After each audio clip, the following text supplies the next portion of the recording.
Mereka selama ini mengajar di swasta, mendidik anak bangsa. Karena mereka tidak bisa masuk ke negeri. Salahnya di mana guru-guru swasta sampai mereka tidak bisa lolos P3K? Kalaupun mereka lolos P3K, mereka dipindahkan ke negeri. Pertanyaan saya, terus anak-anak negeri yang ada di swasta itu, siapa yang mesti mengajar? Apa dosa mereka sampai mereka harus ditelantarkan? Karena gurunya harus dipindahkan ke negeri. Maksud saya, mari kita pikirkan bagaimana solusinya ini. Intinya jangan sampai kita melukai perasaan anak-anak kita. Karena mereka anak bangsa, Pak. Mau negeri, mau swasta, mereka adalah anak Indonesia. Harusnya tidak boleh ada diskriminasi. Kalau memang harus merubah undang-undang, mari kita rubah undang-undang. Jangan kita diam, setiap tahun anggaran berjalan, tapi mereka tidak pernah terselesaikan masalah ini. Banyak sekolah-sekolah swasta yang gurunya tinggalkan anak didiknya. Bingung kepala sekolahnya, bagaimana ini?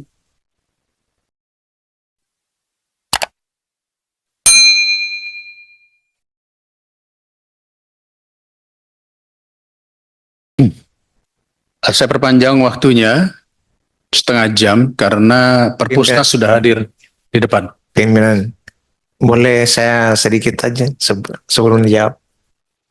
Saya izin dulu tadi habis dari PKB. Yang punya berikutnya adalah Demokrat ya. Habis Demokrat ya.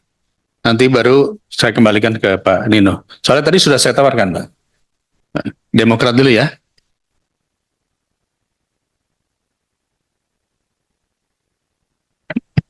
Begitu Bu Anita ngomong, Pak Menteri keluar. Ya tunggu dia masuk dulu baru kita ngomong. Diwakili sama Bu Sekjen katanya. Oke. Baik, terima kasih pimpinan, Pak Menteri dan Ibu Sekjen dan jajaran yang saya hormati. Dari tadi kami semua sangat menekankan hari ini mengenai bagaimana kita semua tidak melanggar konstitusi. Ya, Undang-Undang 45 pasal 31 saya ulang lagi nih ya. Ini keras soalnya hari ini kita hampir semua kita mengatakan bahwa pasal 31 ayat 1, 2, dan 4 itu setiap warga negara berhak mendapatkan pendidikan, wajib mengikuti pendidikan dasar, dan pemerintah wajib membiayainya. Dan pas ayat 4, negara memprioritaskan anggaran pendidikan sekurang-kurangnya 20% untuk memenuhi kebutuhan penyelenggaraan pendidikan nasional. Itu konstitusi. Tapi mari yang kita lihat saat ini Bapak Ibu dengan anggaran, kalau teman-teman saya tadi lebih banyak melihat anggaran yang besar di Kemendikbud, kenapa lebih banyak di KL lain daripada di Kementerian Pendidikan? Kalau saya lebih banyak menyorot kepada Kementerian Pendidikan sendiri. Artinya kalau kita tahu anggaran itu memang kita akui, kalau urusan untuk Indonesia kurang, tetapi paling tidak apa yang sudah diberikan oleh pemerintah di dalam Kementerian Kemendikbudristek ini seharusnya dipakai dengan sebaik mungkin. Contoh, saya masih melihat banyak anak-anak yang tadi dikatakan potret dari Kemendikbud sendiri, bahwa masih 4.621.000 siswa yang total ya, yang belum sekolah, yang belum pernah sekolah, yang putus sekolah dan tidak melanjutkan sekolah. Yang ingin saya tanyakan, dari 4.600.000 siswa yang putus sekolah, tidak lanjut sekolah dan belum pernah sekolah, apa yang akan dilakukan oleh Kemendikbudristek dengan anggaran 2025 ini? Bagaimana menolong 4.621.000 siswa yang belum sekolah, putus sekolah, bahkan sama sekali tidak melanjutkan sekolah? Itu kalau kita turun ke bawah pasti satu bicara anggaran, Pak. Pasti karena orang tuanya miskin. Berarti anggaran PIP harus ditambah. Berarti KIP kuliah harus ditambah. Karena ini konstitusi. Ini saya bicarakan data ya. Datanya juga dari Kemendikbud. Dan data ini diangkat oleh ICW kemarin. Bahwa ada 4.621 siswa yang tidak sekolah, putus sekolah, dan tidak melanjutkan sekolah. Tidak melanjutkan sekolah, saya yakin itu karena orang tuanya miskin. Apakah kementerian sudah mendata yang tidak melanjutkan sekolah 1.300.000 orang siswa itu, siapa mereka? Di daerah provinsi mana mereka? Pasti mereka ada di daerah yang miskin. Siapa mereka? Cari tahu nggak siapa mereka? Dan apa usaha Kemendikbud untuk menarik mereka ke dalam sekolah? Karena itu konstitusi Bapak, Ibu. Untuk apa kita bicara anggaran triliun, tetap yang miskin, tetap bodoh. Untuk apa? Yang berikut, anak putus sekolah 1 juta. Kenapa mereka putus sekolah? Lagi-lagi tidak mampu biaya pendidikan. Karena miskin. Ini yang seharusnya menjadi PR besar kita untuk mewujudkan supaya konstitusi itu betul-betul kita jalankan, bahwa pemerintah wajib memberikan pendidikan kepada seluruh warga negara. Wajib membiayainya. Kata wajib ini harusnya kita garis bawahi Bapak. Jadi selama kita belum melakukan konstitusi, kita tidak usah bicara yang lain dulu. Contoh, bukan berarti saya mengatakan bahwa platform digital tidak perlu, boleh. Tapi itu tidak dibutuhkan oleh daerah 3T atau daerah miskin yang tidak ada internetnya. Tapi kalau kita mau jujur, kita lihat anggarannya, hampir 300 miliar hanya untuk platform digital. Bagaimana dengan sekolah yang rusak? Tadi banyak anak-anak masuk ke negeri, mau duduk tidak ada bangku Pak. Karena apa? Sekolahnya kecil, sempit. Sudah masuk sempit, tidak ada bangku. Larilah ke sekolah swasta. Sampai di swasta mesti bayar. Dia miskin. Terjadi diskriminasi yang sudah kita lakukan terhadap anak bangsa kita. Mereka miskin tapi terpaksa karena mau belajar masuk ke sekolah swasta. Kenapa? Karena sekolah negeri penuh. PPDB lagi. Ya kan? Ini kenyataan loh Bapak Ibu. Dan saya minta di akhir masa jabatan ini, mari kita pikirkan yang baik, supaya pada saat kita ketok 2025 anggaran, kita betul-betul memenuhi amanat konstitusi. Jangan lagi ada anak yang putus sekolah. Jangan lagi ada anak yang belum pernah sekolah. Yang belum pernah sekolah, Bapak tahu angkanya 2.269.000. Belum pernah sekolah. Berarti dia belum pernah menikmati pendidikan. Sementara kita kemarin merayakan 79 negara kita merdeka. Pekik merdeka kemana-mana. Tetapi sadarkah kita? Mereka belum merdeka. Mungkin huruf A tidak tahu. Mungkin angka 1 tidak tahu. Mungkin mereka tidak tahu. Sekarang saya bertanya, di mana keadilan bagi seluruh rakyat Indonesia?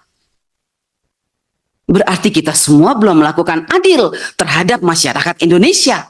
Berarti minta maaf, saya ingin mengatakan bahwa pemerintah gagal melakukan konstitusi. Karena konstitusi mengatakan wajib hukumnya pendidikan bagi seluruh rakyat Indonesia. Tapi kenapa masih ada 2 juta yang belum pernah sekolah? Kok dibiarkan? Masih ada 1 juta yang putus sekolah, dibiarkan? Masih ada 1 juta yang tidak bisa melanjutkan, dibiarkan? Kalau kita bicara soal PIP, KIP, kok kayaknya susah sekali untuk kita tambah anggaran itu. Tapi kalau kita platform digital, ratusan miliar harus diselesaikan. Wow. Bagaimana kita punya hati nurani enggak sih kita? Ya, saya mengetuk hati semua pimpinan. Baik presiden, menteri, khususnya menteri pendidikan, menteri keuangan. Ya, saya minta, tolong perhatikan, ini masih jutaan siswa yang putus sekolah. Berarti presiden maupun menteri maupun kita semua, kita belum sanggup memenuhi amanat konstitusi. Walaupun kita semua berteriak, merdeka. Merdeka. Apa yang merdeka? Untuk kita.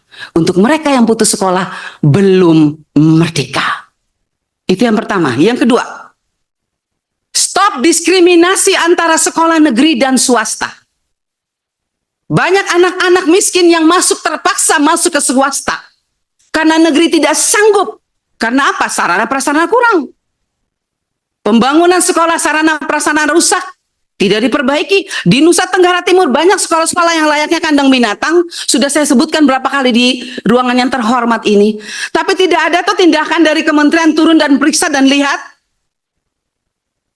Ada sekolah-sekolah yang namanya sekolah merah putih. catnya merah, di atasnya putih. 1,8 triliun satu sekolah. Tapi lihat pembangunannya. Terbengkalai. Ambruk plafonnya. Anak-anak tidak berani lagi masuk. Untung tidak ada yang meninggal. Dan Bapak Ibu tahu, sekolah itu, sekolah merah putih itu yang anggarannya besar itu saat ini banyak yang terbengkalai. Dan akibatnya, kontraktor tidak menyerahkan kunci kepada kepala sekolah karena belum selesai. Akhirnya anak-anak didik kami harus bersekolah di bawah pohon, hampir kegigit ular. Untung anak orang tidak mati kena gigit ular, gara-gara belajar di pohon, Pak. Karena mereka belum dapat, sekolahnya sudah dibangun tapi belum pasang plafon, belum dicat, kamar mandi belum selesai, lapangan belum. Mereka tidak berani serahkan kunci ke kepala sekolah. Akibatnya anak-anak kita lah yang rugi. Belajar di bawah pohon, hujan, badai. Ini sebentar lagi sudah masuk musim hujan kita. Tapi di mana hati nurani kita, Pak? Enggak ada. Kasihan. Itu yang saya bilang, kita pintar. Tapi kalau kita tidak mempunyai hikmat, mata hati kita menjadi buta. Yang ketiga, diskriminasi terhadap guru swasta. Mereka selama ini mengajar di swasta, mendidik anak bangsa. Karena mereka tidak bisa masuk ke negeri. Salahnya di mana guru-guru swasta sampai mereka tidak bisa lolos P3K? Kalaupun mereka lolos P3K, mereka dipindahkan ke negeri. Pertanyaan saya, terus anak-anak negeri yang ada di swasta itu, siapa yang mesti mengajar? Apa dosa mereka sampai mereka harus ditelantarkan? Karena gurunya harus dipindahkan ke negeri. Maksud saya, mari kita pikirkan bagaimana solusinya ini. Intinya jangan sampai kita melukai perasaan anak-anak kita. Karena mereka anak bangsa, Pak. Mau negeri mau swasta, mereka adalah anak Indonesia.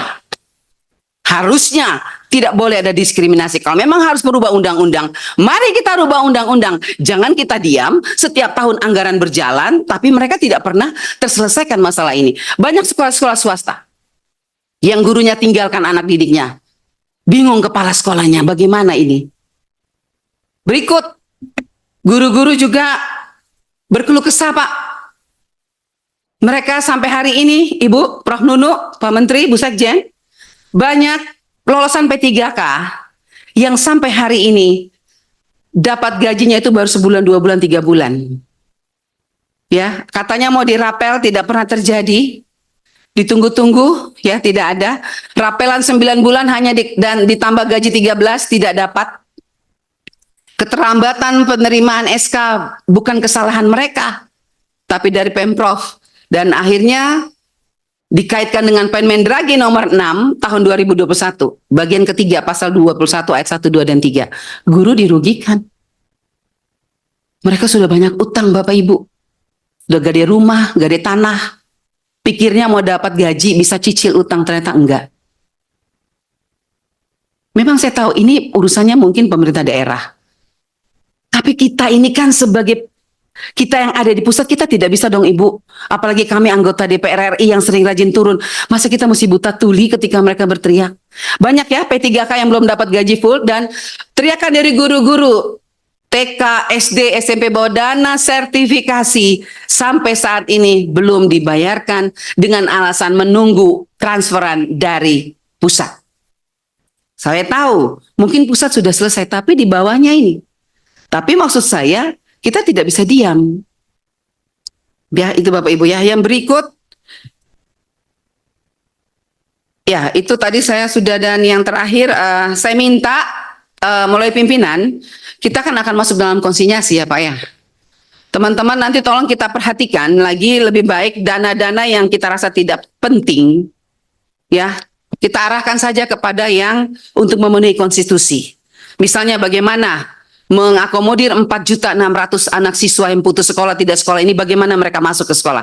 Makanya saya minta Kemendikbud nanti tolong pada saat konsinyasi, data 4.621 ini Pak, tolong dibuka kepada kita di provinsi mana, sekolah mana, dan mereka di mana. Itu penting. Supaya bagaimana kita menggiring anggaran kita berikan kepada mereka. Kalau memang dana PIP harus ditambah untuk mereka, kenapa tidak? Itu konstitusi. Dan ingat, terakhir saya ingin mengatakan sekali lagi, stop diskriminasi antara guru swasta dan guru negeri. Karena mereka juga manusia, mereka juga butuh dana, butuh hidup, mereka juga mengajar anak bangsa. Jangan sampai kita mengabaikan mereka, apalagi di daerah-daerah 3T, Pak. Di daerah saya itu banyak sekolah-sekolah swasta, sekolah Gemit, Gereja Masehi Injili di Timor, hampir ratusan sekolah itu hampir tutup. Jadi tolong PIP diberikan kepada mereka, dana BOS juga diberikan kepada mereka, tapi tetap kita juga minta supaya dana BOS, dana PIP tolong diaudit terus. Ya, saya minta Irjen tolong periksa terus, jangan malas tuh periksa dana BOS. Karena kita juga tidak bisa diam, telinga kita juga panas ini. Dengar guru-guru mengaku bahwa ada kepala-kepala sekolah yang tidak bertanggung jawab menggunakan dana BOS dengan seenaknya. Ini banyak ini, kalau kita mau lihat ini banyak. Jadi sekali lagi minta pengawasan dari kementerian. Dari saya demikian, pimpinan. Terima kasih. Terima kasih. Pokoknya apapun yang adik saya Anita katakan, saya setuju. Berikutnya dari